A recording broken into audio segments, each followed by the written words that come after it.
Good evening, everyone. Welcome to PE Geeks Unite version 1.2 Google Hangout. I got a bunch of great PE geeks here to discuss some hot topics in PE, but the first thing is we'd like to introduce ourselves. So my name is Adam Howell. I've been teaching for 5 years in Oregon.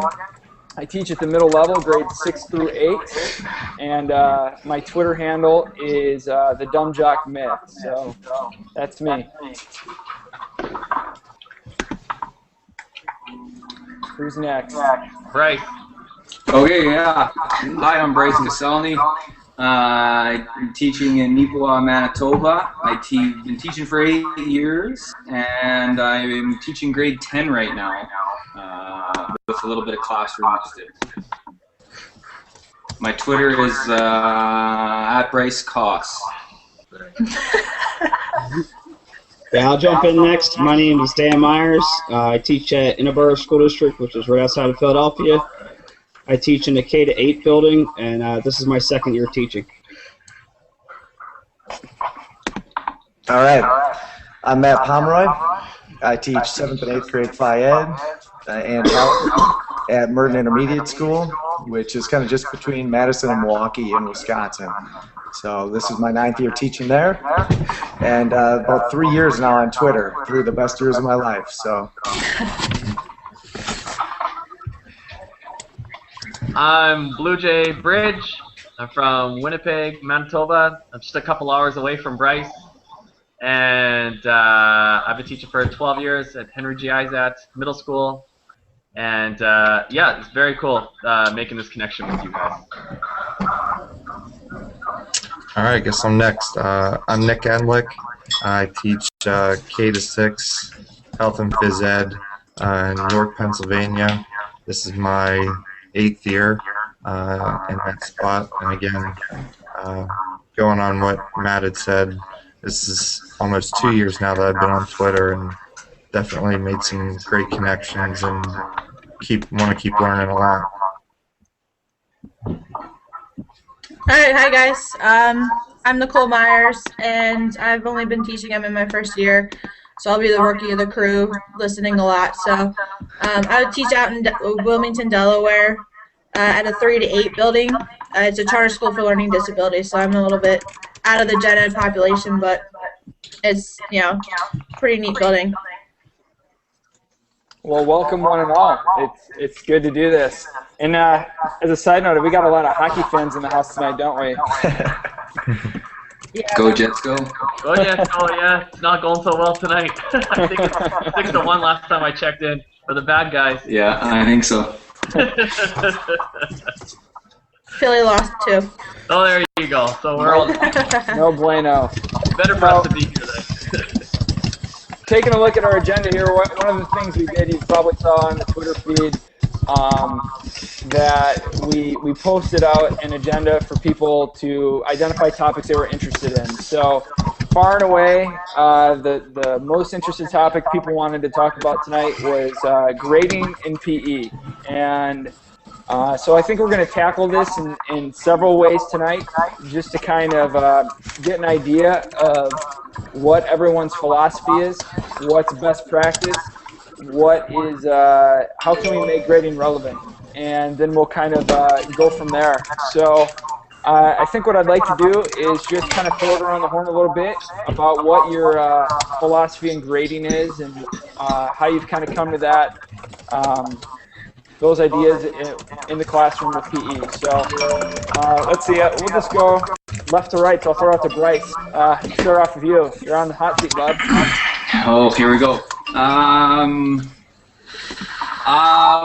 We tried to develop a rubric that meets all the provincial GLOs and SLOs, which are general learning outcomes and specific learning outcomes. So what I try and do is unit by unit, day by day, assess the kids to the rubric as best I can.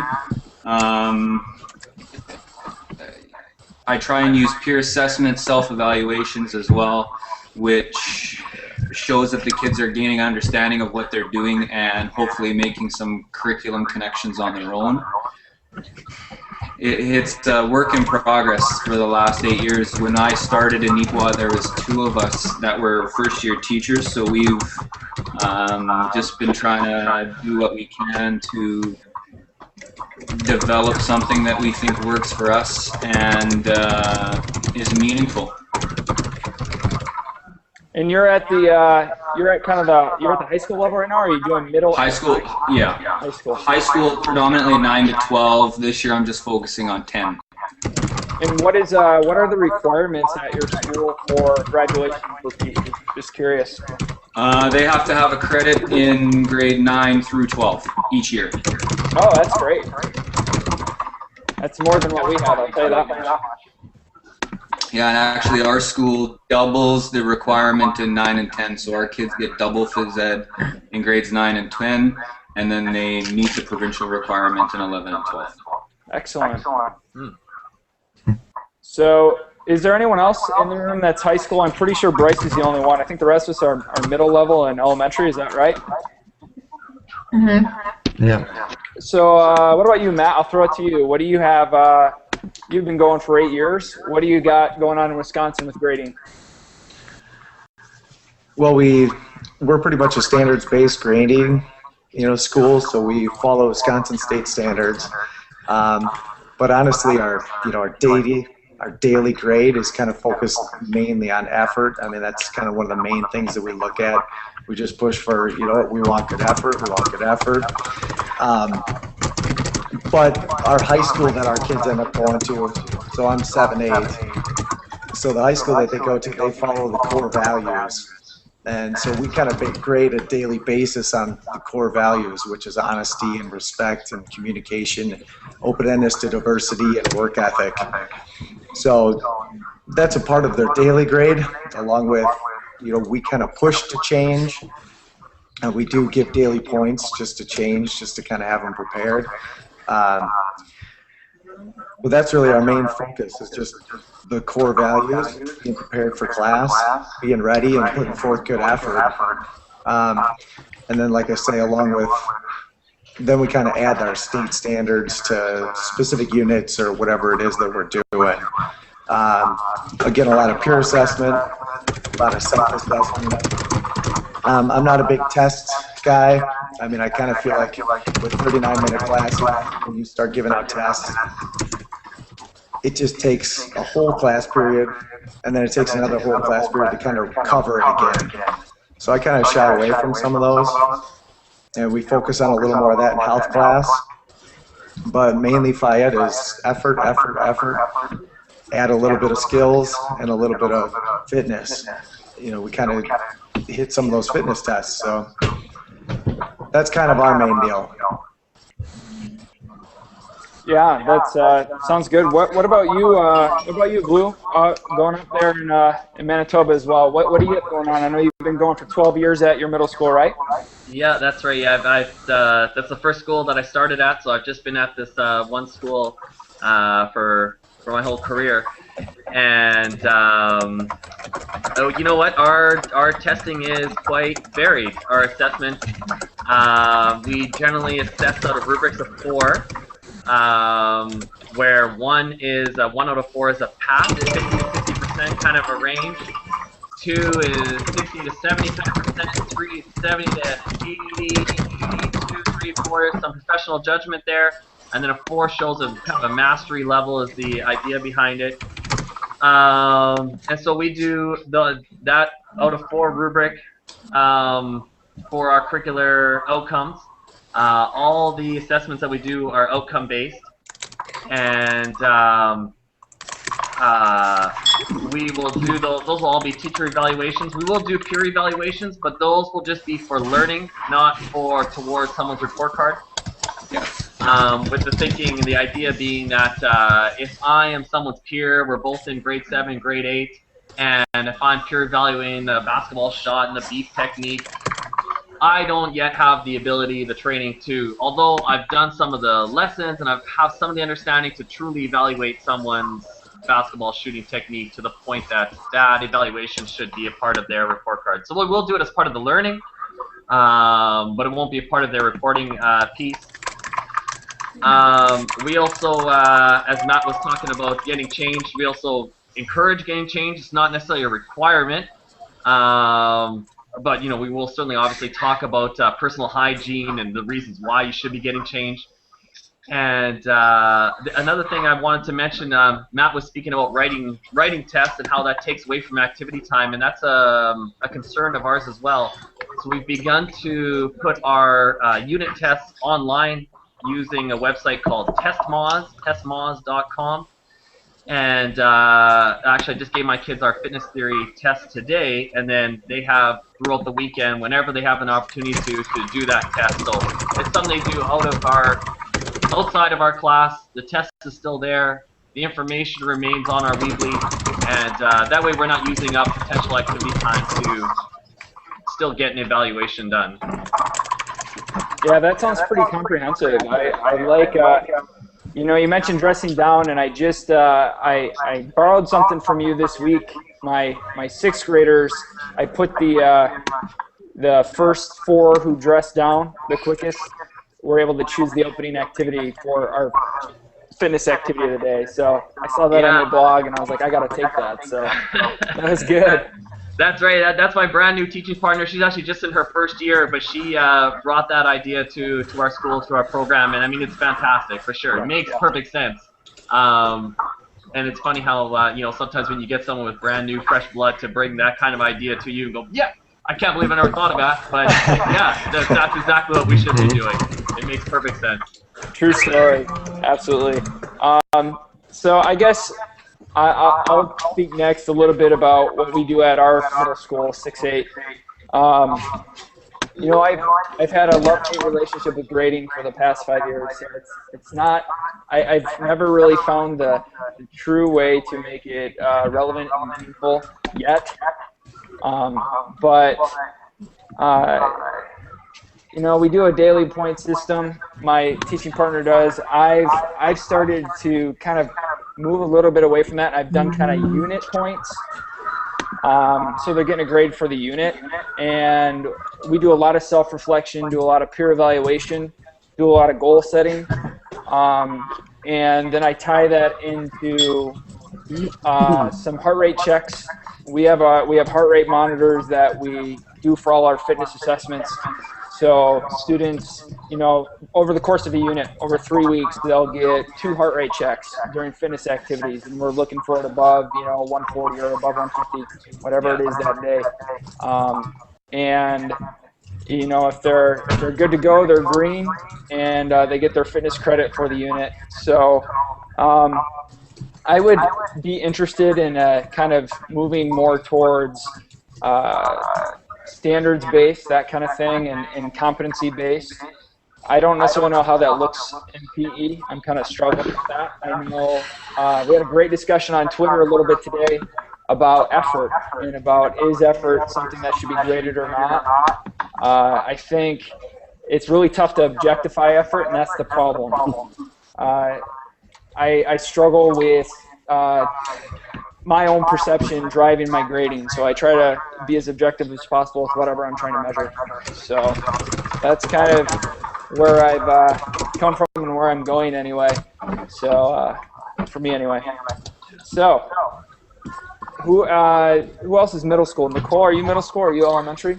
We're a 3-8 building, but I take care of most of the elementary, and my coworker does the middle school. But we team teach, so I'm there for all the classes. But we're kind of the same as Matt. We go a lot on effort. We're a fitness-based curriculum, not a sport curriculum, so we see every kid every day. And our main thing is to get the kids wanting to be active and know the fitness aspect of being healthy. So we do a daily points system as well, and I think we're at the point now we know each kid individually and what they're capable of, so that's how we kind of assess their effort and what we do as far as our grade. And we also, the school has a point system as their discipline. They call it 1, 2, 3 magic, and basically, you count the kid to 1 as a warning, letting them know that they're off kilter and they need to get back, on task. And basically, if they get to a 3, they have to take a 5-minute break. And anytime they get counted or we have to stop class, to count them, we're deducting a point. It's 10 points a day. The most they could get taken away is 5 points. So we're kind of along that route right now, especially me with the elementary kids. It doesn't work as well with the middle school guys because it's kind of, elementary for them. So we're still struggling on how we're handling the middle school kids and how all that goes. But that's basically where we are, very similar as to what Matt does. What about you, Nick? You've got your elementary too. What do you do for grading? This is actually the first year that I've had to grade. I taught K through 4 previous to this year, and we didn't grade at all. This year I'm now doing adding 5th and 6th grade, and with that addition, have to grade for health and for phys ed. I have a classroom set of heart rate watches. So during our different activities, at least once or twice during class, I have the students stop, check their heart rates, in groups or individually. They'll either write it on the board or report it to me. And what I did is I just took an average of their heart rates. And, like you said, if their average heart rate was above, 140, 150, we're also a standards-based grading, so it's, proficient, advanced proficient. And that's mostly what I use was their participation, their effort based on their heart rates. Some skill assessment, but not so much skill. I'm more worried, are they coming in? Are they working hard? Are they being active? And that's pretty much how I primarily did it for the phys ed side. Health, they did projects, so I had a rubric based on their project, and it was pretty much how I graded their project.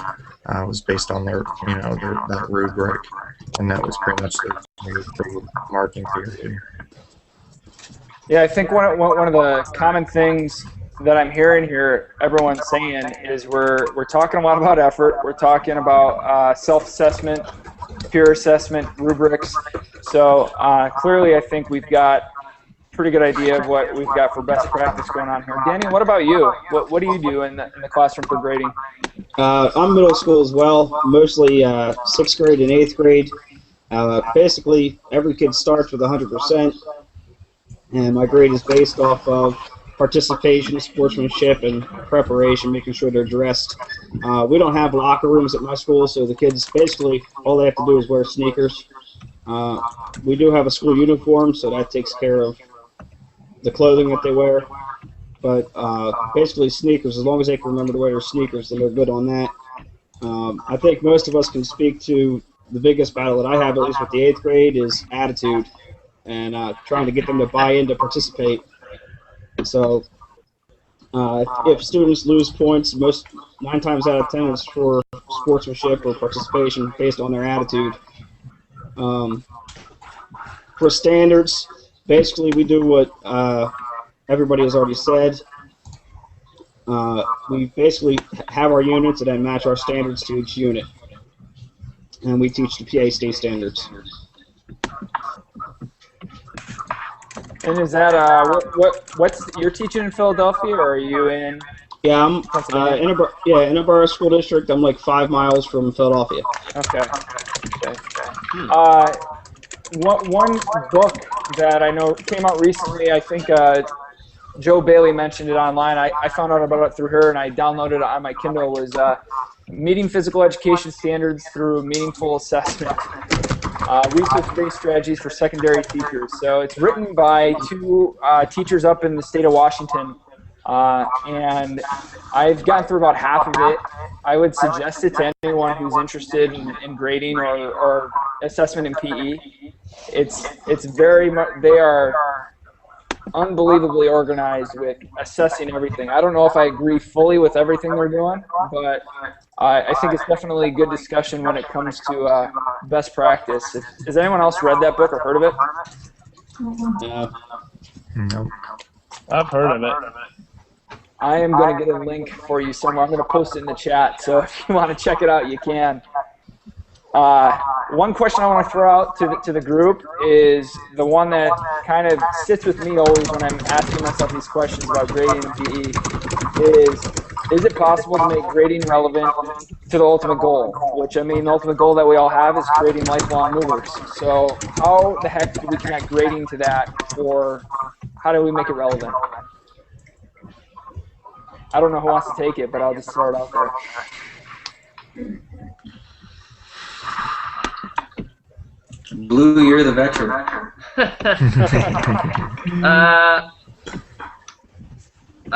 Okay. I think the way that you make your evaluation relevant, first of all, is by making it real, so realistic. I was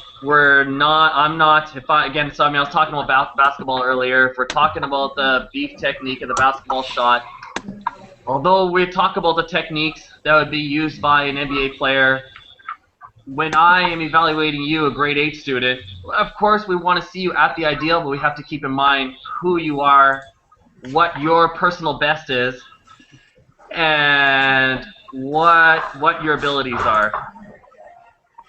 And so there has to be some professional judgment in there as well when you're doing that evaluating. Has there been progress? Has this individual been working hard to improve their skills? And that should be a part of it as well. Of course, I mean, it is going to come down to, as well, technique, but that can't just be it, because otherwise we would only be giving, we're marking out of a 4 rubric, the Kobe Bryant's 4 out of 4s, and everyone else. Sorry, guess what? You kind of look like a grade 8 student. That's not right. So shouldn't be our job to ruin someone's day. We want to build people up, make them feel good about what they've done, give them information and advice as to how to get better, how do we improve, what's the next step. Show that appreciation for the learning that's happened up to that point. Yeah, I think you make a good point about the Kobe Bryant analogy right there. Just because there's so many things with what we do that is just out of our control with motor development and where kids are at physically, that it's stuff that's just going to develop naturally. It doesn't necessarily matter how much we're, teaching it. Some kids just aren't going to be able to develop at the pace we want them to. Oh, absolutely. Absolutely. I know for myself, when I was in junior high, I was the king of the air balls. I was pretty good on my basketball team at getting people to foul me. I was a bit of a pest. I could be a pest if needed to be. So I could get people to foul me, but as soon as I was on that line, air ball. It was guaranteed. I've since now developed my shot a little bit. 35, 36, I got a pretty nice shot. But, yeah, I mean, so when I think about that, I worked hard at it when I was in junior high, but I just didn't have it. I just could not get the concept altogether. It was still growing into my body, still too lanky, arms were too long, could not pull myself together at that point in time. And when I think back about my phys ed teachers, they were always giving me positive comments, positive reinforcement, letting me know where my next learning needed to go, but keeping it positive. Mm-hmm. And I think keeping it positive and specific. Specific, yeah, that's key. Right. Anyone else want to add to that? What are your thoughts on making it relevant? Who would like to speak? Who wants the floor?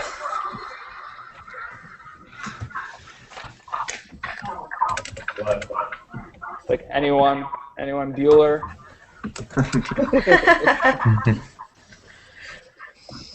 What do you think, Bryce? You're at the high school level. I'm curious your take on making it relevant at the high school level and what it should look like there. I mean, that's really, you got them at the last stage of their PE development. What do you think about what you folks do?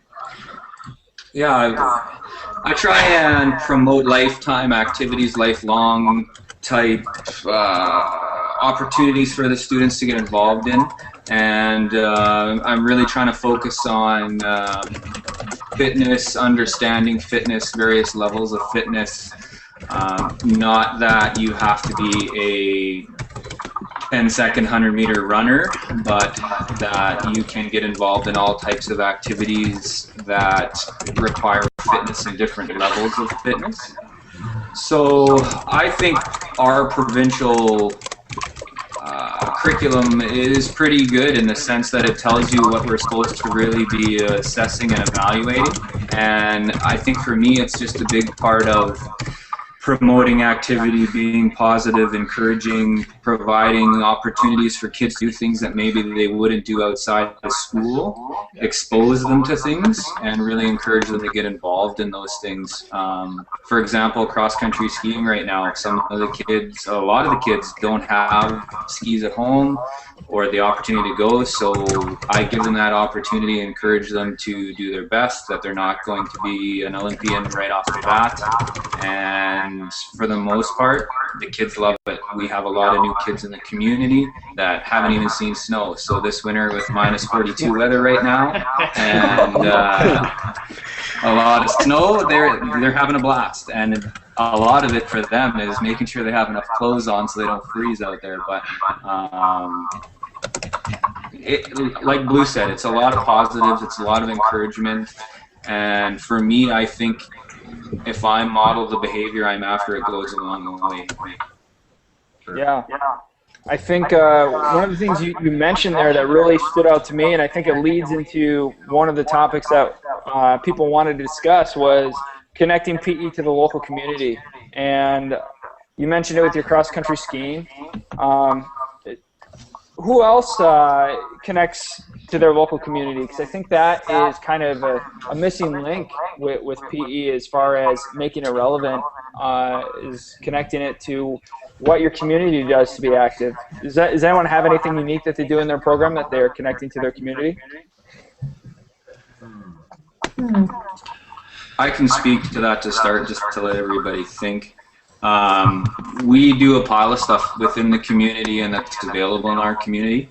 So, like I said, the cross-country skiing, we get the kids into the curling rink to curl. We go to the hockey rink to play hockey. We go to the golf course to golf.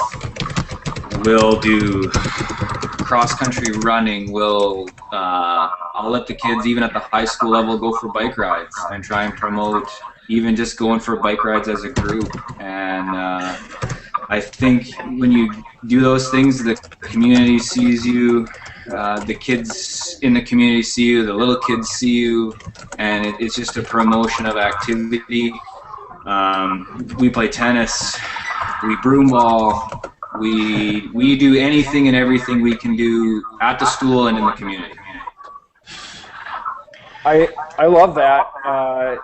You know, you're connecting it to the sports and activities that you know, are done locally. One of the things we do here, we've got Hood River, Oregon is kind of this outdoor sports mecca that I live in. We're right in a gorge between two mountains.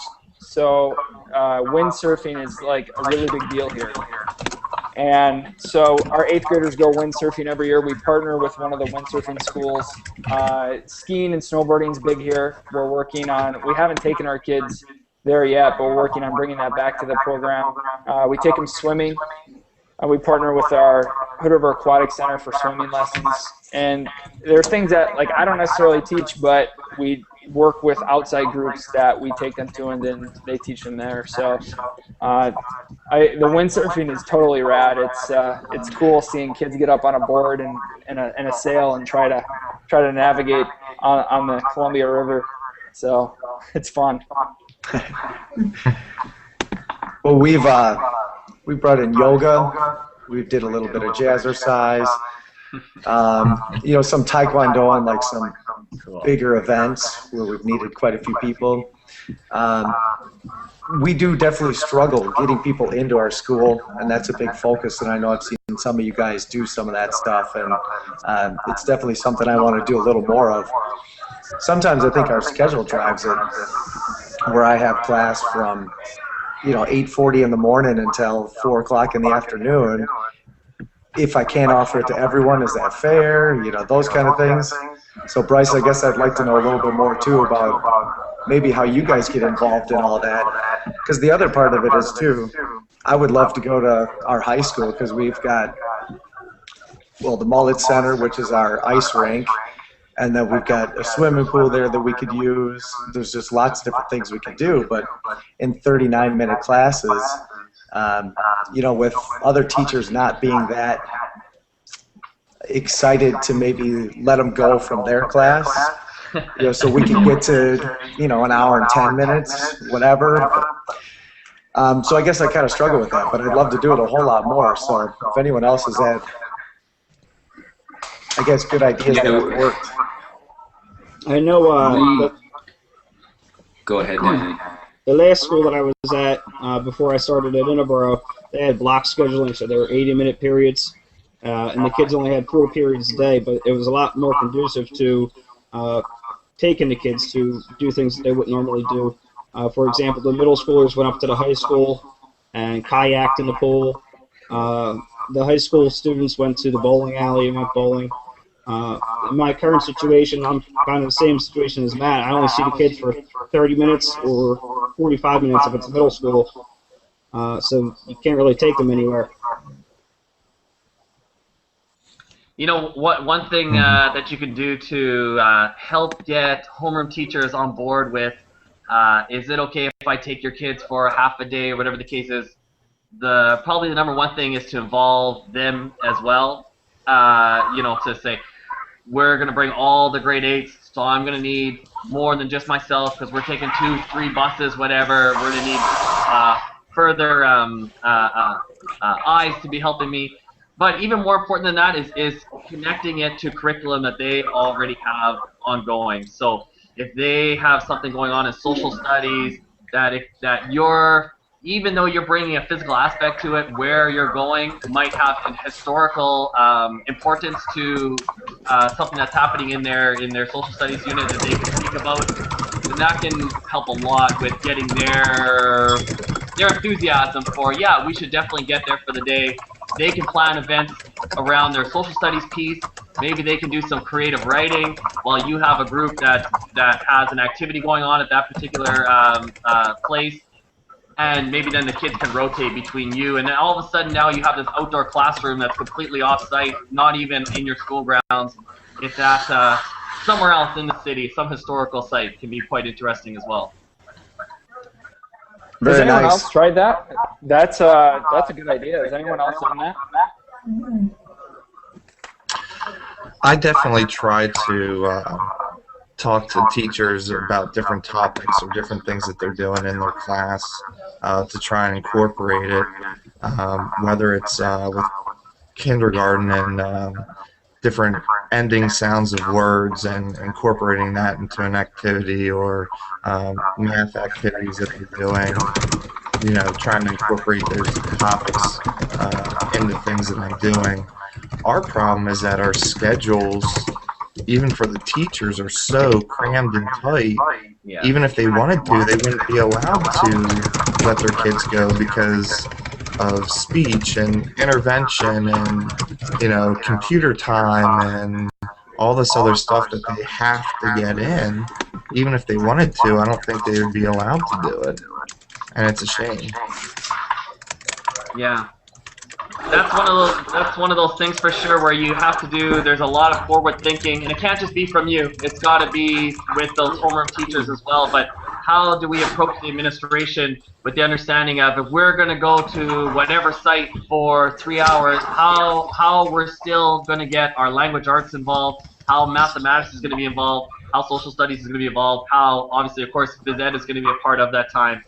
That definitely takes some forward thinking and some planning, and it's got to come from the group. It can't just be phys ed's baby. We can spearhead it, but we got to get everybody on board. But you're right. That can be a problem for sure.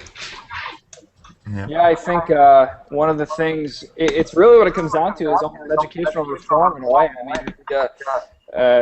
Maybe think outside the box a little bit on how our school day is structured and organized and what we're doing. Nick, I want to stick with you for a second because you had an interesting experience a couple weeks ago that I took note of. What about outside community groups who come into your gyms? What are your thoughts about that? Yeah, we've had some issues this year with different groups using the gym after school and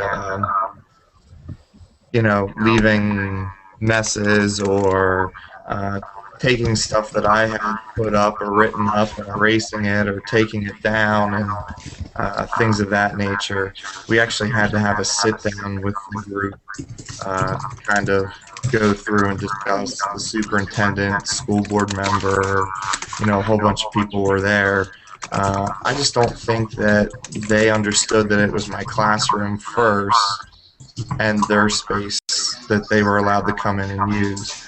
And I think since then it's worked out a little bit better.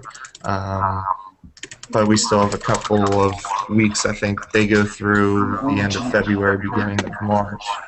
I love having them come in, and it's great programs, but you know, they just need to make sure that they leave it in the condition that it was in so that I don't have to clean up after us. So what can be done? Like, does anyone else have outside community groups coming to their gyms? Like, what can,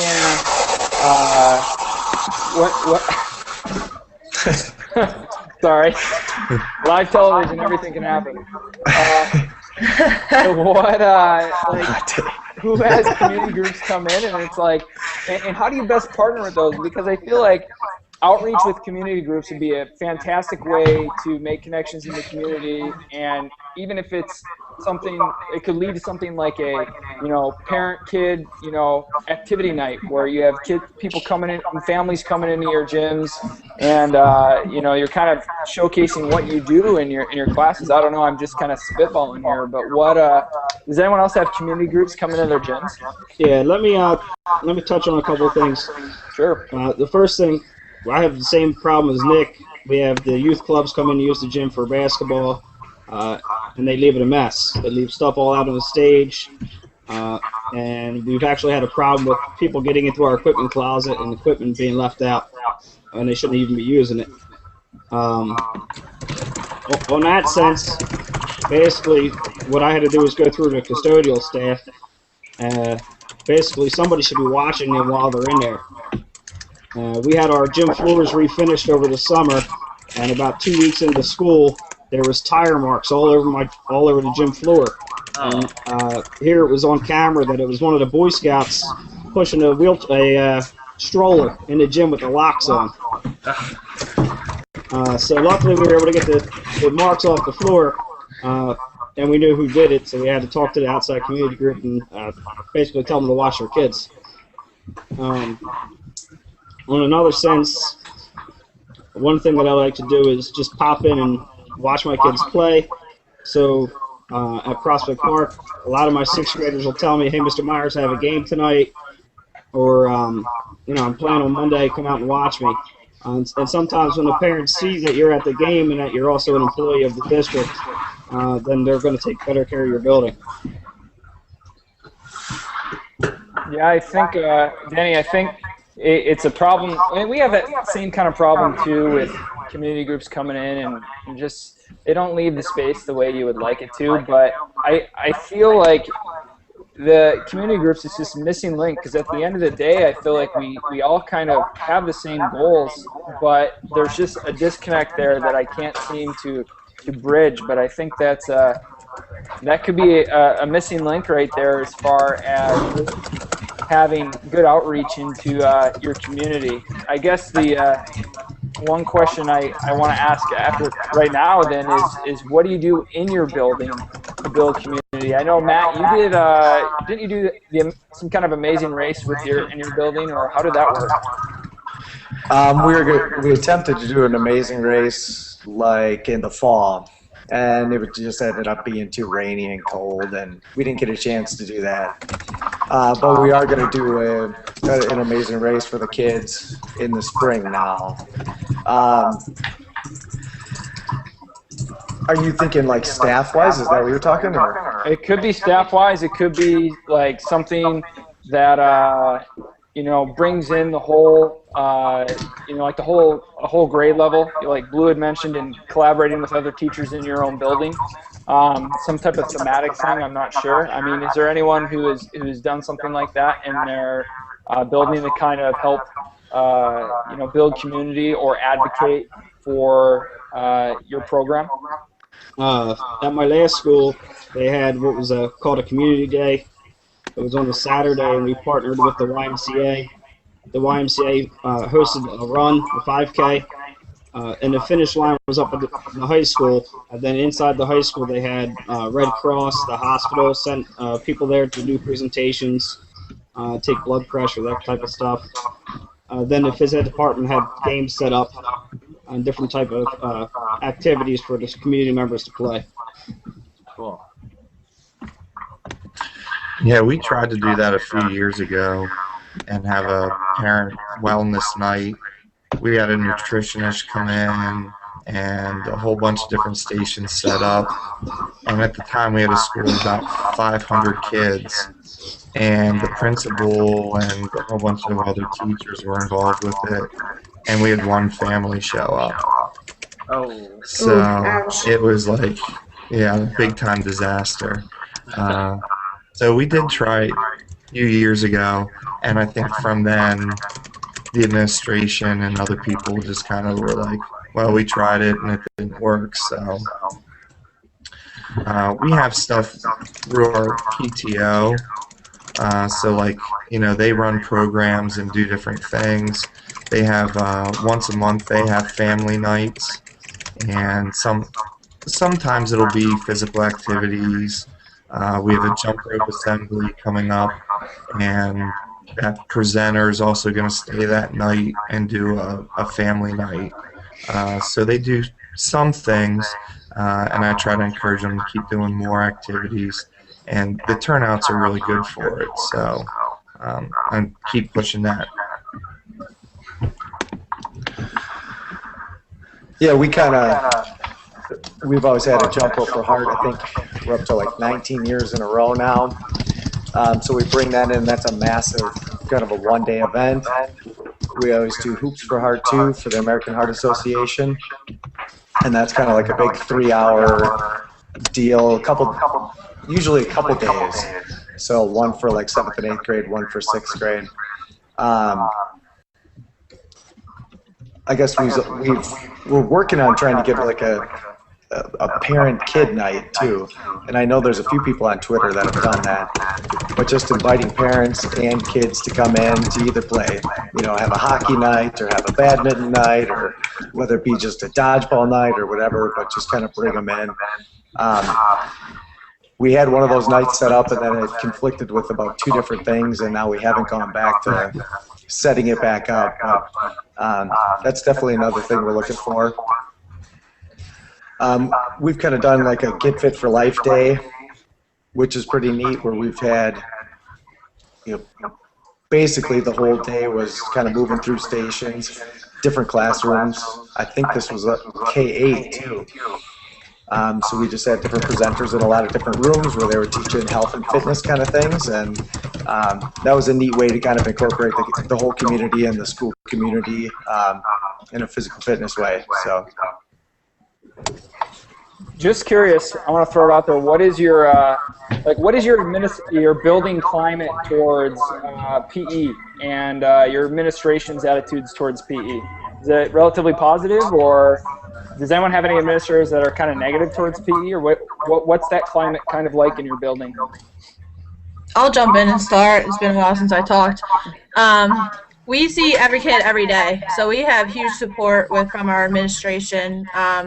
We only have 250 kids in the building to begin with, so but yeah, we did get a lot of support from our administration, and but we're just starting out. We're only in our 2nd year open as a school in general, so any advice, any pointers for getting community involvement, I've taken notes, and if anybody has any pointers for a school that's just opening, that'd be great. But yeah, we get total support, again, every kid every day, so. That's great. Who else? What is we're lucky. I mean, our building really supports PE. We did semester-long PE up until 3 years ago, and now we're year-round. So all 3 grade levels, we see every kid every other day. So, and that's just because we have 480 students and only 2 PE teachers. So, I mean, our class sizes are rather large, but anywhere from 35 to 46. But, you know, we do what we got to do to see kids every other day. So that's been really nice being in that climate for us here. I feel like that I'm in kind of a unique situation. I work at a private school, and before me, there has been PE teachers who weren't really certified. They were just kind of people that were hired to work with the kids. So I feel like this is my first year at the school, and everybody just is like totally in love with what I'm doing. I feel like I could do anything and they would be in love with it. So it's been nice, and it's just funny how people react like to the just little small things that I do, and they're like, "Oh, that is so amazing," and I'm just like, "That's what any PE teacher would do," but they just haven't experienced it before.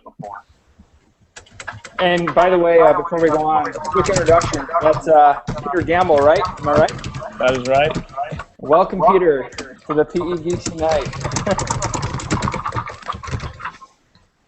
So, who else at administration or building attitude climates towards your program? Yeah, we have massive support at our school. I mean, they appreciate everything they do. They'll give us almost anything that we kind of ask for, obviously within reason.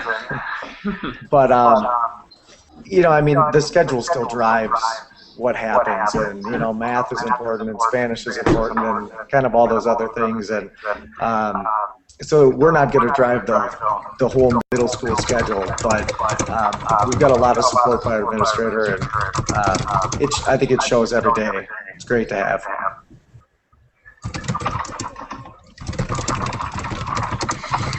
Anyone else? Well, I think this is a good time then to transition into our next topic. We've got, you know, it's funny, we've had interesting experiences with community and outside organizations, and bringing, you know, your building on board for, you know, thematic type things, or going out to the community and being tough because of the schedules. But one of the things we definitely don't seem to be having a problem with is developments in collaboration with our own PE community, on Twitter especially. So the developments in collaboration, the PE Geeks, the PE Bible, and you know, since I typed up this agenda, a couple things have been added to that, I think, with the Phys Ed podcast, and then I know Matt and you had a pretty big collaboration with your dance unit here just the other day. So, a lot to talk about. So, I'll just throw it out there. Who wants to start about some of the collaboration that's going on through Twitter or through the PE Geeks? I think, Matt, you should definitely start. It's a very cool thing you've just done. I'd love for you to highlight that. Yep, for sure. Well, thank you. Yeah, I mean, that's all Team Tate. I mean, that guy is just unbelievable, you know, to turn around and to open up the PE Geeks. I mean, and just the support he got from all the PE Geeks across the world. I mean, that just shows the kind of people that we are, you know, and that we are. We're all willing to work together. We want to work at a global, you know, environment, and we all want to work for everybody else.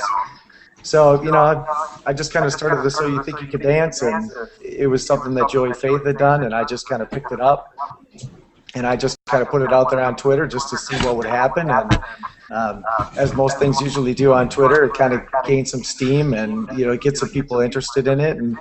And you know, John Tate just jumped on it, and his Phi Ed teacher, Angie, again, was just all excited about it. And then all of a sudden, you know, once you say one thing about it, then it continues to build, and you guys just continue to make those connections and try to figure everything out. And, you know, my students just got so excited about it. You just knew it had to happen. So, so I mean, you know, 3 or 4 weeks of planning, lots of direct messages, lots of just chatter, lots of Google Docs and all that other stuff. All kind of happened on Wednesday. And I mean, it all went down and it all worked out great. But it was cool. It was cool to get a chance to Skype with someone from England and, you know, just to get to collaborate in that sense and to have our students meet their students. And, you know, my son's 5K class came over to watch.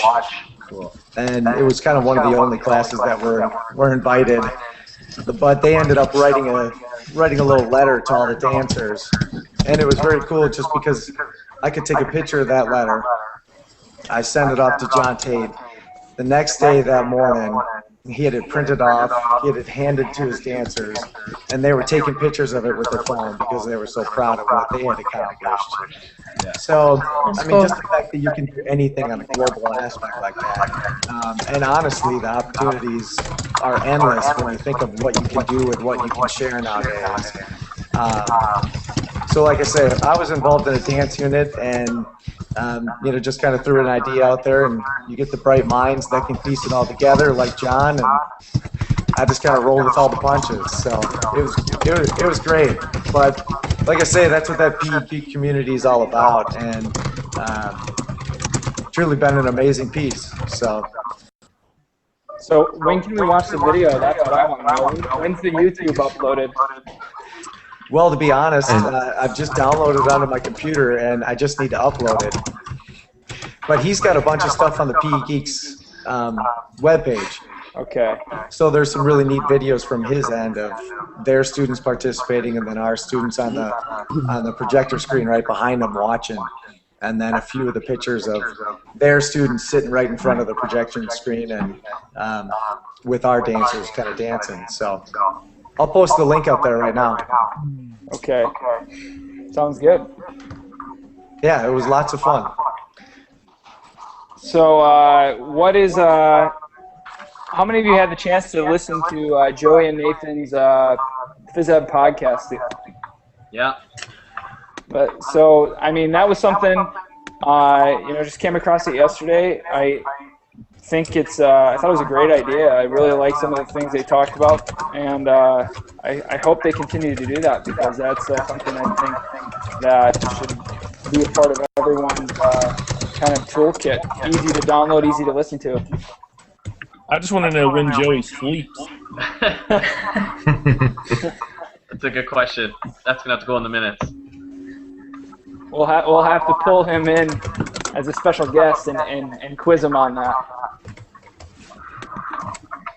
Now, one of the other things that has been happening is that development of the PE Geeks Dropbox. And that was the big launch a couple weeks ago. Together We Are Stronger with the hashtag PE Geeks. And I know they just did a big reorganization of the Dropbox and to make it more accessible. I know just going through and looking at it, it was the reorganization I think really helped. A lot of work was done by Alec, and Mr.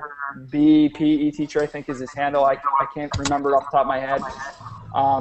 But he did a lot of work, did a lot of great work with reorganizing that. And so now it's organized now by sports and by then you find the person's Twitter handle in there with their resources. So I think that is something that definitely cleans up the look a little bit. Has anyone gotten a chance to share or look at some of the resources in that Dropbox, or what they think the potential of something like that is?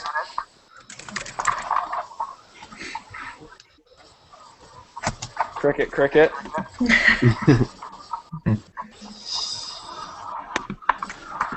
Well, Adam, I mean, I'll say that the potential for that is tremendous. The ability to be sharing all the time in almost real time is fantastic. We can quite often, being phys ed teachers, there's one or two of you in the building, and you can quite often feel like you're in your own little corner of the world, and then you're always having to reinvent the wheel.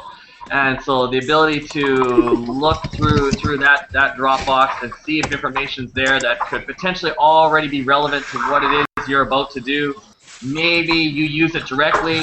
Maybe you use it to drive the next part of your evaluation. Maybe you change it to meet your school's needs or your students' needs.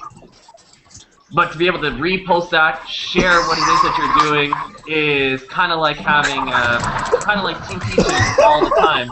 with the rest of the world. So I just think it's tremendous that they've taken on that idea and kind of taken it to the next level. hate to interrupt you a little bit. We're kind of having a little side conversation on the chat. You know, when anything can happen on live streaming and live broadcasting on YouTube. I'm back. Oh man, but I get what you're saying. I think that's it's a great idea. I know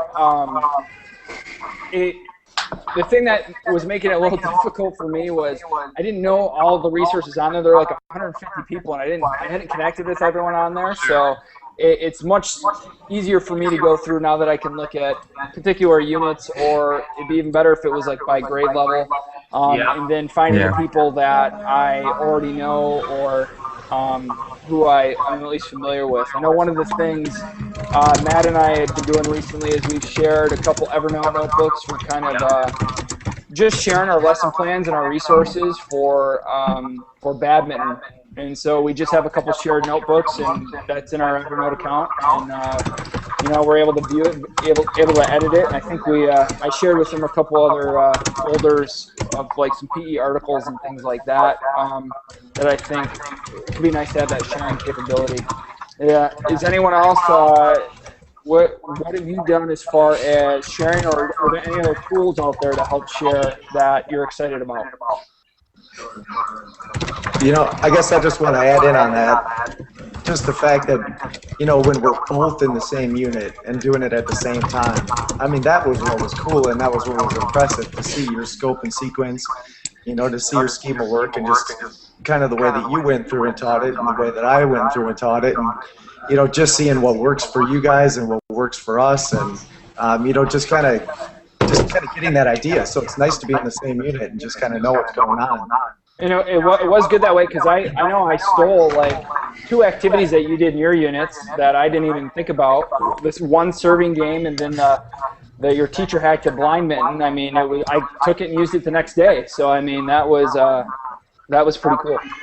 Yeah, that was definitely neat to see. But I mean, I guess the other part of that is I go back to Blue, you know, and it's like, I'm doing a fitness unit, and of course he's like, hey man, I'll share some Google Docs with you, or, you know, I'll send you an email of some of that stuff. And so, I mean, sometimes it's as simple as that, just knowing what people are in, and just being able to, you know, to share a file or share a folder, and, you know, through Google Drive too, and just be able to be that resource that way. Mm-hmm. Absolutely. Does anyone, do you share through like the cloud, whether it's Google Apps or whether it's Evernote or Dropbox? Does anyone share with other teachers in their district, or what is like the connectedness of other teachers in your district with collaboration? Non-existent. Yeah. Really poor. Not a lot.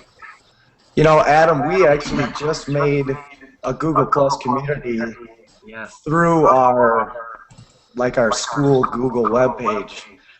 So it's kind of like that secure sharing, and kind of when PE Geeks came out, we started talking about this at our technology integration team. And it's like, how can we start sharing more? Because like I heard, there was a chorus of no one shares, or it's hard to share. But that was one thing that actually just a day or two ago that they opened up to us.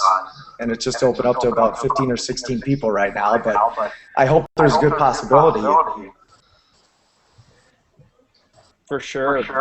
I think I just was in a meeting the other day where someone was talking about, and we do PLCs, professional learning communities at our school, so we're supposed to be on the sharing bandwagon for the past 3 years with collaboration. And I heard a comment from someone that, you know, doesn't sharing make you like susceptible to being replaced? You know, they were like almost paranoid about sharing, and it was a really weird perspective or attitude to see. I've experienced that a bit as well, and you know, my comment always to that when I have those kind of discussions, whether it be with other phys ed teachers or with other teachers, and usually the conversation begins with, them saying, hey, I hear you're doing some stuff on Twitter. What do you do on there? And usually my initial reaction, I share what I'm up to, share successes, share failures, hear about what other people are doing, see how I can share with them. And the idea being that if I have created something that I feel is a worthwhile lesson, that is worthwhile to others, I don't want to shove it away inside of a drawer and not let anyone ever touch it or see it, and it's all just my little precious. The ability to put it out there and let everyone, and then see how they change it up for their own students, and I mean, the way that it's going to wind up changing for you is only going to benefit yourself, your students, your own personal learning. It's just unreal. But that is a funny kind of a breakthrough that people need to get through. That idea that we don't need to be on an island on our own. No, absolutely not. No longer are we, the sage of your stage. It's like we definitely need, especially in today's education climate, I mean, you have to be collaborative. I mean, look at the business world or anywhere else. It's all team-based collaboration. I mean, yeah, they're competitive, but they don't get there without the teamwork that they're able to do. That's right. I think I made a note right here. Oh, one of the things that happened on Twitter a couple weeks ago. Coach Kelly 31, she couldn't be here tonight, but she had, she's a high school teacher. She had several of her students upload their final projects, and she was asking for feedback from the PE Geeks Twitter community. Did anyone see that or give feedback, or what do they think about the possibilities of putting student work out there for other PE teachers to give feedback on? Actually, that's something that I was thinking about doing here. I have my 5th and 6th graders creating like a 1 to 2 minute jump rope routine, and I want to videotape each of them and then be able to post on my creative Facebook page, and I want to be able to post them to that page more to show parents and community what the kids are doing in class. But part of it was for the other kids to see what students in other classes are doing, and possibly, use it maybe as to vote or do some sort of a voting or something like that, just to get them more involved, or to make comments or to post comments after watching the videos, to get them sharing and collaborating more in class. Mm-hmm. Well, I know, Blue, you've been doing this, and I've done it a little bit this week with Vine, with digitizing or recording student learning and just posting it on Vine. I've also put it on we have a PE department Facebook page. I posted on there as well, but I think that has some potential. Yeah, something you can keep in mind as well, Nick, if obviously, of course, privacy can be an issue when you're posting stuff like that, but you want your students to be able to access it, is you can create a YouTube channel and make it a closed channel that only people who have the URL link can actually go and view those videos. So there's a way to not make it just available to the entire world. You can close it down as best you can to within your school. Maybe teachers have to access it and can be watched in class. So there are ways that you can still post these things to YouTube without it just being available to the world. And does anybody use Edmodo at all? I do. And is that something that you can post or put onto Edmodo and use it more secure? Okay. Now, Edmodo, I've been using Edmodo for about 1.5 years, and it's a great platform. It really is. It's it's a totally closed community, so it's very private, but it's very similar in terms of how it looks to Facebook. So kids are pretty familiar with it. Now, at least with my experience, though, after the initial excitement that kids had for it, it became just like anything else that they didn't necessarily want to access, because it's not where they were as far as social media is concerned. Where they're at, where my kids are at, they're at the middle level in Oregon, they're on Facebook. Yeah, right. So as feature-packed as Edmodo was, and I still loved the platform, I'm struggling with engagement through Edmodo with our kids. So I don't know my solution. For those of you that have a Facebook page for your department, how did you get your administration to agree? We get a lot of resistance to using any kind of social media, and I think that would be a good way to connect to the community as well, but they don't want to buy in. Yeah, I had some. Go ahead, Nick. I kind of had a hard time getting it started. I almost kind of created it first and told our superintendent and stuff that I made it, not really giving him a chance to tell me no. I didn't post it, or I didn't make it public. I just started to create it, and I think that kind of helped me out a little bit. And we do have we have one administrator who's really into social media, really into technology, so she kind of helped me push it out there. I had to make some concessions, with doing some different things. We use eChalk, and so they really want us to push our eChalk pages, but you can't post videos to them, you can't post pictures on them. Right. So I kind of had to make a concession where I would use my eChalk page as much as the Facebook page to communicate and relay information. And that's kind of how I got it to go through. One of the things that I will say about this, just because I'm pretty familiar, or I've become really familiar in the past year with law and how it affects student privacy and things like that. I'm doing my master's work in administration, so one of the things that I find with many administrators going to several of these law conferences is there's just a lot of, I don't want to say it's ignorance, but it's a lot of what we would call FUD, fear, uncertainty, and doubt regarding technology. And the use of social media specifically in the classroom. A lot of the things we're talking about were actually protected when it comes to the law, and students are protected as far as the various laws, whether it's COPPA or FERPA, or there's like 2 other ones I can't even think of.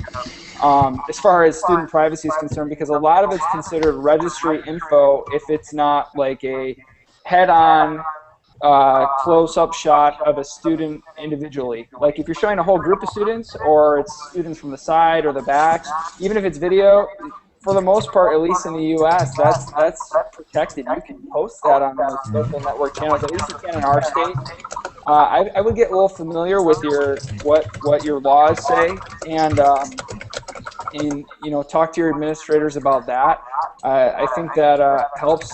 There's actually how I got the idea for the Google Hangouts. There's a Northwest EdTech like Google Hangout group, and they're talking about the law about posting with social media all the time, and it's just really helped me understand what I can and what I can't post, and what I can and what I can't share.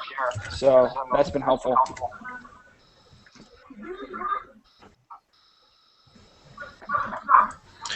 Yeah, I have to make sure that every time I post anything, I have to double check all of our media release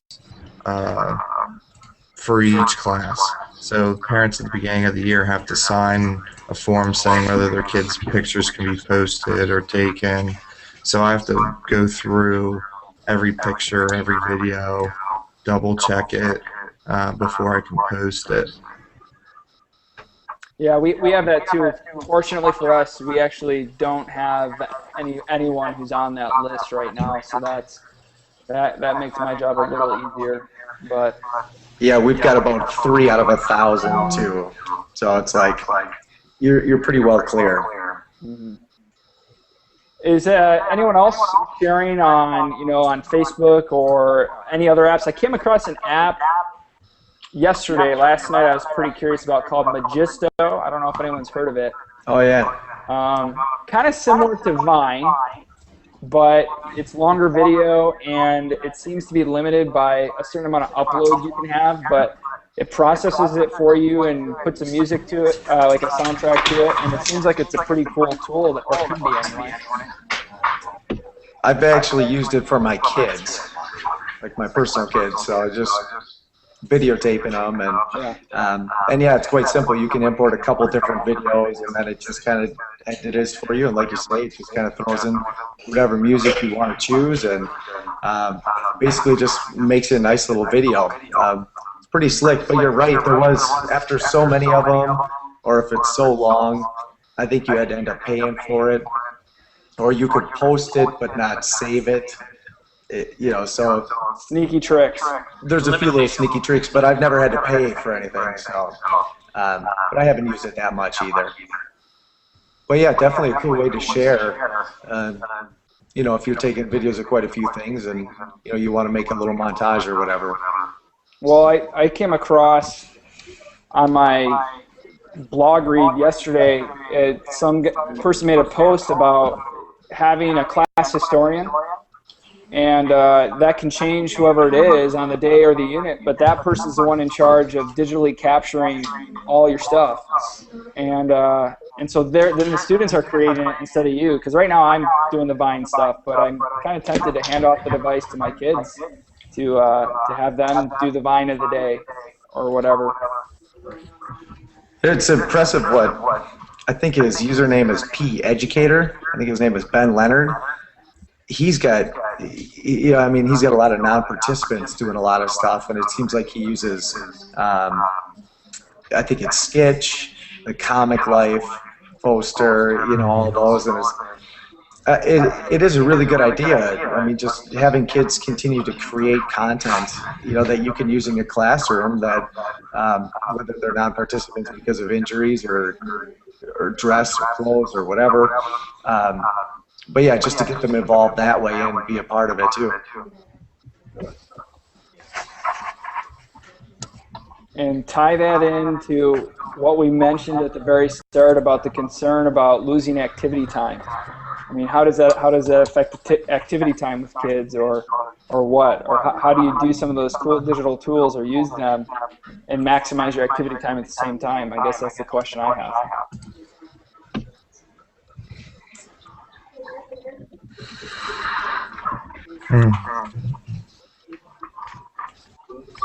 Anything else? Anyone got anything for the good of the order? Or anything they want to talk about? I got a question. What kind of technology do you guys all have in your building? Because we have absolutely nothing since we're just starting out. So what kind of technology do you use on a day-to-day basis, or do you have iPads, iPods? How many? All the above. And how'd you get them? Who wants to tackle this one first? I think I had some DMs with Matt about this. I'm sure I'm at the bottom of the totem pole on this because my school has absolutely nothing. I do not even have internet in my building. Sorry about that. Capture the cat.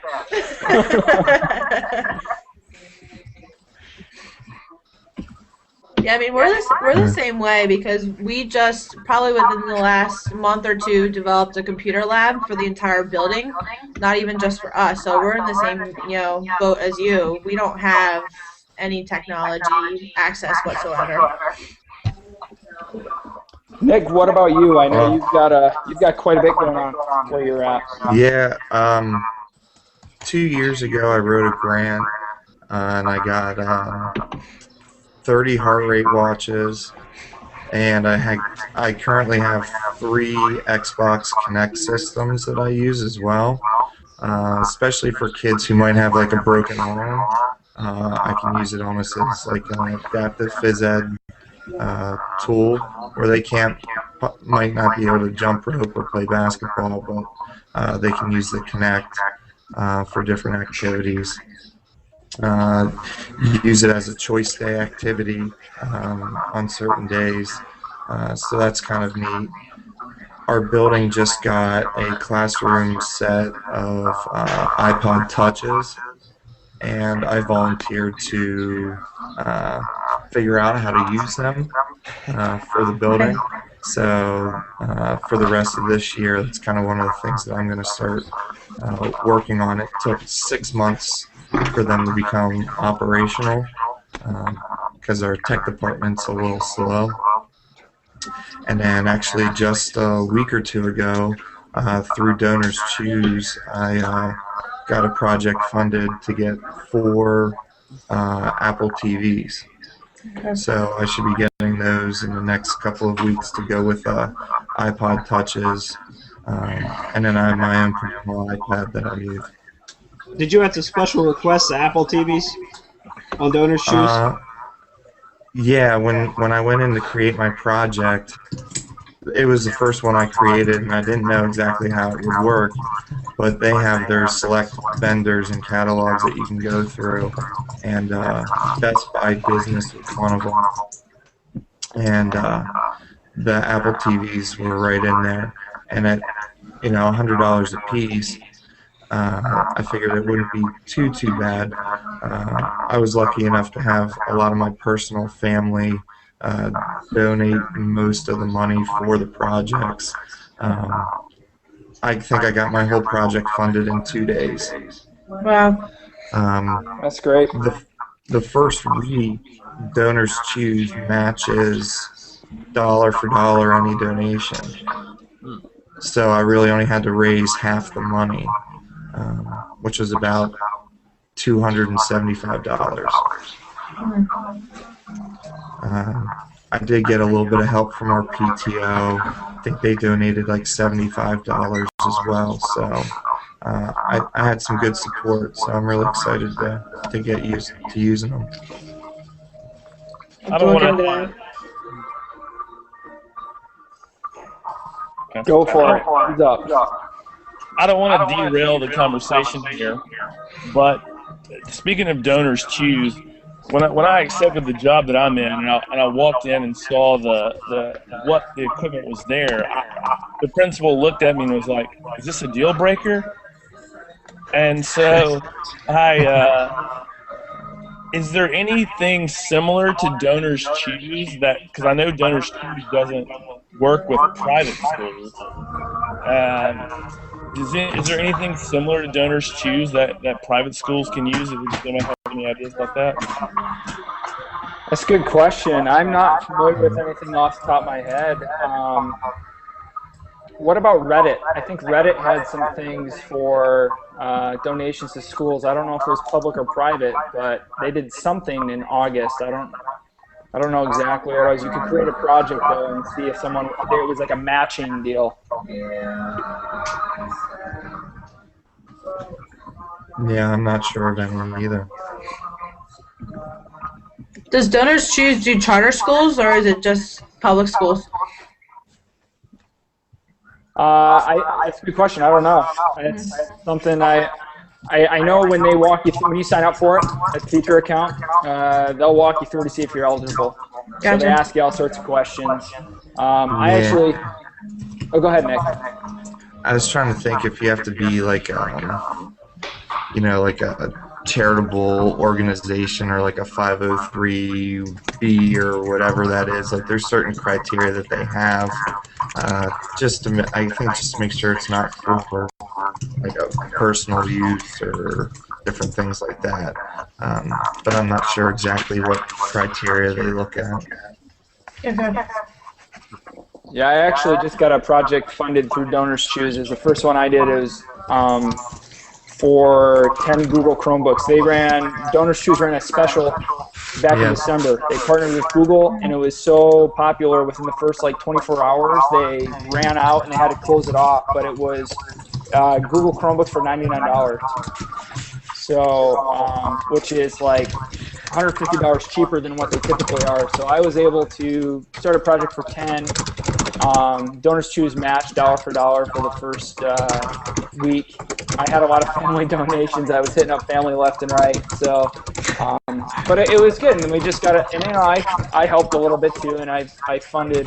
We got it funded last week. So in 2 weeks, I think we're supposed to get 10. But to answer your question about how you pay for it, I've written a couple grants. A local like district level grants for $800. I've written them twice. A lot of stuff, honestly, I bought myself. out of my own pocket, and I guess it's easy to do because I only have to feed myself and a dog. So I mean, but little easier. But I mean, I bought my own projector and my own iPad and my own Apple TV because my district wasn't going to pay for it. We do a PE fundraiser every year. We run our jogathon. Our PTO doesn't get it. We do it. It's a fundraiser for us. So that's kind of nice. But that pays mostly for like our special programs like windsurfing and swimming. But a couple things I can say, they're not like super high tech, but they are probably our best investment that we've made is the heart rate wands and the monitors. And like we don't have individual monitors for each kid. We just have a wand that kids hold. Actually, it's sitting right here. Right here. How much do they run? So how it works is kids just hold it and it tells them the heart rate. So it's not bad. And it's someone started something in their iTunes. Is that me? That sure is. Did anyone else hear that? We had Joey and Nathan on the horn. So it's coming through my headphones anyway. So they're making a guest appearance. A guest appearance talking about the podcast. Who knew? So the heart rate wand has been, I mean, that was like $150. That was one of our best investments. And then the other thing is we have wireless mics for teaching. I mean, we kind of need it because we have a lot of kids, but it's a voice saver. Like I can't even talk it up enough. It's been great. But to answer your question, like I said, we've purchased a couple things. A lot of it I've had to buy myself, and I've written a couple grants. So. Yeah, it definitely helps if you put some money out of your pocket and kind of get some of the small things that you really like, and that really helps. I guess basically going back tech-wise, I mean, it all started with me too. It's like, all right, well, I got my iPhone and I taught as much as I could with my iPhone, and I could, I did a few coaches' eyes and did kind of that stuff, and that's like, well, where do you go next? I think we had a couple of Wii's too, which have kind of gone past. We don't use them too much, but then kind of partnered up with our track and field program, and we kind of run a club that ends up we've got 8 feeder schools that go to our high school, so ours is one of the 8. But our track club kind of covers all those 8 feeder schools, so we've got a nice little budget, and we ended up getting 6 iPads to share between the track team and our Phi Ed program, which was kind of slick. And then I got the Apple TV myself, and our district is pretty lucky in the fact that we're a 1-to-1 district, so 4 through 8. 3 of those grade levels have netbooks. 2 grade levels have Chromebooks, which is pretty slick. Sometimes it's hard to actually put those to use in Phi Ed. They're great for health. But, that's nice to have. I guess I'm trying to think what else. I guess that's our main kind of technology stuff.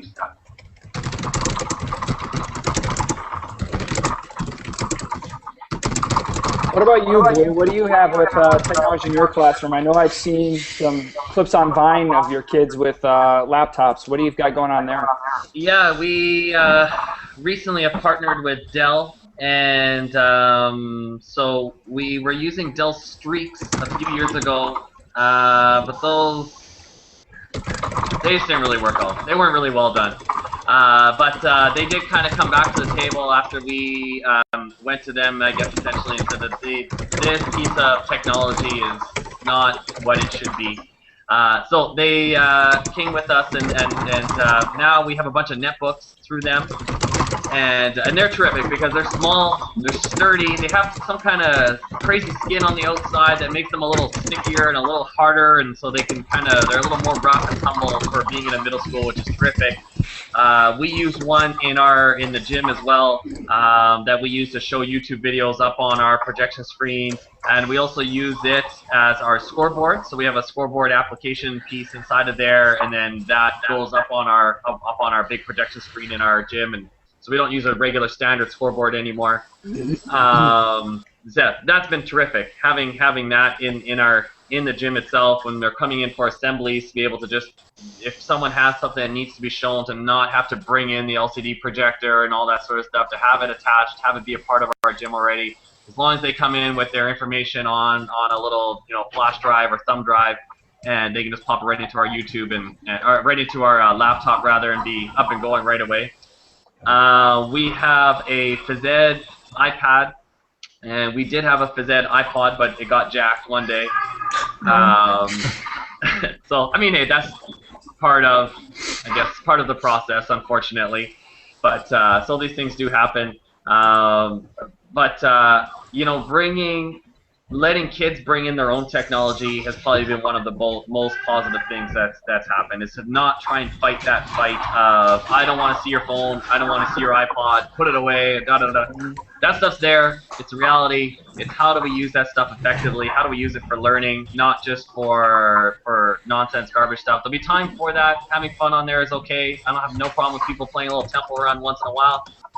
But not during our phys ed class. So during phys ed class, we're being active, we're learning. We will use your iPods, we'll use your phones as part of our learning. So how do we use those in an effective, positive way is definitely key. I want to take that quote, Blue, and I want to put it on our bulletin board outside our office, because I think our whole staff could probably use that perspective a little bit more, I would hope. Yeah, it's something that we could talk about definitely in an upcoming PEX Unite, and probably make it our topic of how do we utilize technology that those kids already have in their pockets effectively. And it's just a war that you're not going to win, and you're going to drive yourself crazy, and you're not going to get to where you're trying to get to. It certainly makes a lot more sense to say, hey, guess what? Look, check out what you got in your pocket. You've got this little computer sitting in your pocket. How can we use that effectively now to help you in every one of your classes? But for us, for phys ed, how do we use that to utilize creating a workout, an effective workout? Figure out your bones, your muscles, all the rest of determining your technique, of course, with things like UberSense. So there's a lot there that's sitting there in their pocket, and it makes sense to have them bring that out and feel good about it. Hey, I've got this in my pocket, now what? As opposed to them waiting for you to turn around so they can text a little something. Utilize it properly. Blue, we're to the point where it's like, we've got netbooks with our 8th graders, but their iPhones are faster, their iPods are faster. That's right. They're more powerful. Now, they're not a word processing tool or anything like that, but it's like, well, if you want to do some quick research and send links and, do things like that, it's like, do it. There's no reason to fight it. Yeah. No. As long as you're keeping them engaged, they're not going to be playing games, and they're not going to be doing anything else. If you can find something interesting for them to do, they're going to use it, and they're going to love it. I mean, exactly like you said, too. If we would have told teachers back in the 1970s that every single kid in their class would have a powerful computer in their pocket, yeah, and then we say that they're banned in school, it doesn't make any sense. That's right. I mean, because it's a powerful tool. Now, when you have them bring them down, how do you store those kind of things? I mean, do you just kind of have them keep it on the sides so it doesn't get stepped on? I mean, that's kind of one thing I run into also. Like, where do you put them? What do you do with them, when you're not using them? Right. I try to tell them in advance, we are purposefully going to be using your iPods tomorrow. Now I want to see them. I need them out. We're going to be utilizing them. I'll have a couple of our own that we'll get from teachers because they each have one class iPod, and so I might borrow the grade 5's iPods or whatever. But the more that we have around, the better it is. There is obviously that concern for if they are just bringing them down randomly. Now what? Is it going to get broken, stolen, whatever? So we do certainly make awareness of that, and that we will be using them. Don't worry. I want you to be bringing them, but unless I've explicitly said to be bringing them, it's best that they don't come because of those potentials for breaking, being stolen. All those things have happened, unfortunately. So. I have a question for you guys. and just starting off using iPods in class, I guess my biggest concern is we have a cart, which is not very easy for the kids to be able to get in and out because of the they're plugged in, and how do you have them set up in your classroom or in the gym for the students to use, but also ensuring that they're not getting broken, they're not being dropped, or anything along those lines, because the cart itself isn't a good place for them to go in and out of.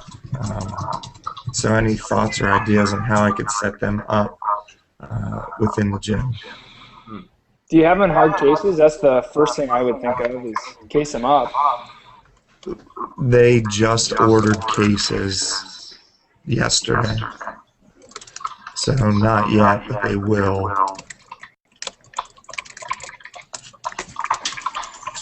Yeah, sorry, Nick, I don't have any answers for you. I'm kind of wondering the same thing, how we would best, do setup in the gym with iPods. I'm not exactly sure what a good strategy would be.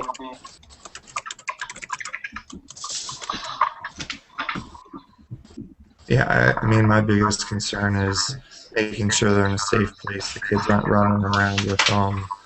They're not being dropped and all that sort of stuff.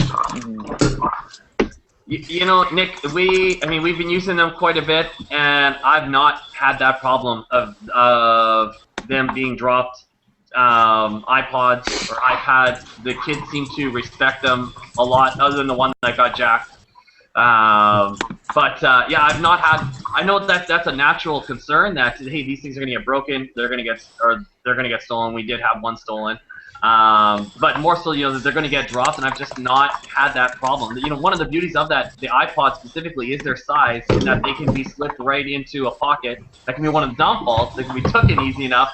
But my point is that when they're being used, great, they're out. The kid is using it, they're filming their buddy, whatever. When we're setting up for the next thing, the next shot, they can put it into their pocket, and it doesn't need to just be on the floor. Where the iPad, its size can be one of its detriments as well, in that when I'm done with it, I've got to put it down, and when it's down, now it's got the potential to get stepped on or basketball bounce on it or whatever. So the beauty of the iPods, especially when students are just kind of working on their own information or just one-on-one with another student, is the ability to just put it away in your pocket when it's not being used right now. And of course, you would have them numbered, and at the end, we've got to see all 13 iPods back before anyone's going to get changed, or that sort of a thing that you put into effect, those kind of practices. Okay, thanks. Have you noticed an increase in responsibility when using the iPad or iPods in the classroom? I have, absolutely. We have some iPods too that we're lucky enough to use. We have 10, and we hopefully are adding 5 more real soon. But let's see, I've been at my current school for 4 years, and we would have, every year we'd have 1 or 2 phones or iPods stolen out of the locker room. But the more tech we've brought into the classroom, and the more that I'm using and modeling with, and that it's all my own stuff that I'm using in the classroom, I feel like I have no evidence to back it up, but my anecdotal evidence is that it's a more respectful culture, and kids are really mindful of it. I think they know that we're pretty fortunate enough to use it. And I mean, I've lent out my laptop, logged onto the guest account to a couple kids to take home because they didn't have a computer home to do homework. I mean, that sounds crazy, but I have one Chromebook sitting around, but I've let a couple kids take the Chromebook home, and it hasn't been a problem. Yeah, we have that issue. Our building is very diverse in our socioeconomic, and there's kids that are actually homeless, don't have anything whatsoever, and then we have other kids that have everything that you could think of. So I'd be worried about bringing that kind of stuff in and having the bullying start. Have you noticed any of that going on, or not really? More like sharing going on? Not really for me. I think, I mean, any BYOD initiative. I think it's not a full implementation where we're relying on kids to bring in devices and only use their devices. I think it would be, any smart implementation would be just to subsidize what the school can't provide to kids. Yeah. So that's how I look at it. And I haven't seen any of the things you mentioned. So.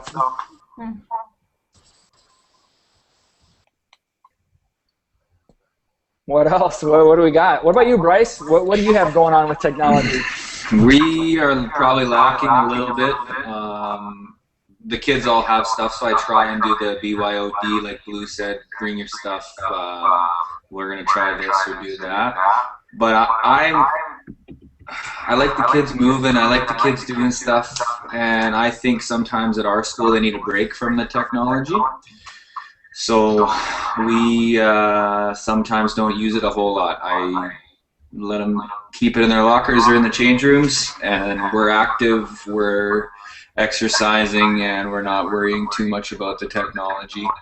I've had them do the BYOD for the heart rate apps, some of those things. It works good, but sometimes you'll tried and true, 2 fingers to the neck, 10 seconds works just as good and faster. So we've done some stuff comparing apps to the old school methods, but everything everybody's talked about. You might have 20 kids out of 25 that have, so 5 don't. Does it make some kids feel left out? Can I find stuff for everybody else to use? Does it take time? Where you put it? How necessary is it? So sometimes I think it's nice to get away from it and remind the kids that there's a lot of stuff that we can do that we don't need technology. So. I think you hit the nail on the head. I typed it in the chat, but I think it's worth saying that good PE pedagogy doesn't really need tech.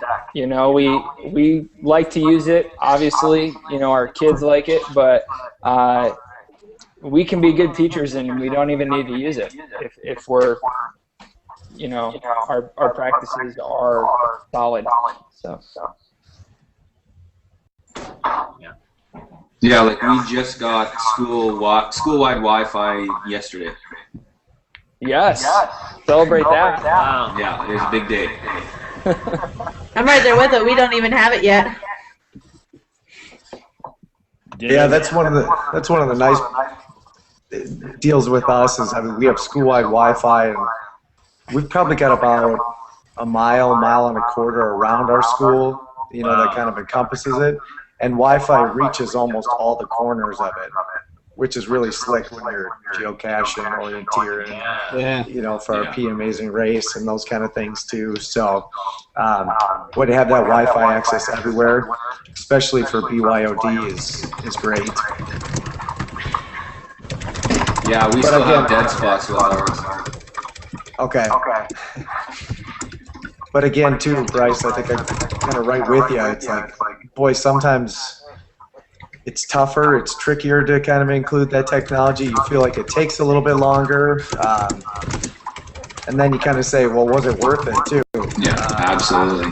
And I mean, I agree. Sometimes it's like, let's just play, let's just go for it. Yeah, let's play, let's worry about the tech later. Yep. For sure. So, what's everyone think here? Where are we at? I mean, I think we talked about quite a bit of stuff tonight. I think it's getting pretty close to Saturday night for most of us. All right, Saturday morning. Take your pick. So what do we think? I heard some Friday nights might not be the best for this. Work-life balance, guys. That's right. Wellness time. I'm available basically, any time to really do this. So it depends on everyone else's schedule. If we could come up with some type of common date into the future, I think sticking to once a month is probably a good idea. Yeah. Like we talked about last time. And I think a weekday is just too hard. I mean, you have to almost stay on a weekend. Yeah. I mean, because you do. You have a conversation for about 2 hours. Yeah. I think Sunday nights are a little better on my end, but True. Yeah. Yeah, Sundays are alright. Well, I'm I sure like we the can. time.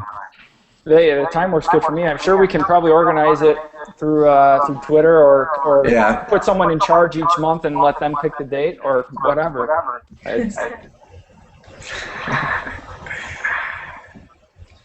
I don't know, Adam. You did a heck of a good job. I agree. Yeah, Yeah, me if too. it's I not hit the broke, red don't button. fix it. Yeah, exactly. And the cool thing is I've been able to see the whole time who's viewing and who's not. So we've had like 3 or 4 viewers. So hey, watching live. So yes. Just gonna get the word out. I know they missed the best video bomb of all time.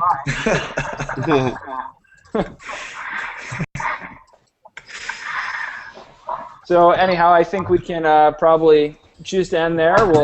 We can share the show notes, make it public and on the Google community, and then we'll get in the process of touching base again in a few weeks and setting up March's Google Hangout. There you go. Sounds good. Sounds good. yeah, that's great. Perfect. Well, thank you, everybody, for being involved. It was good. Cheers. Cheers to you, too. Absolutely. Have a good night, everyone. Good night. All right, All you right, too. yep, you too.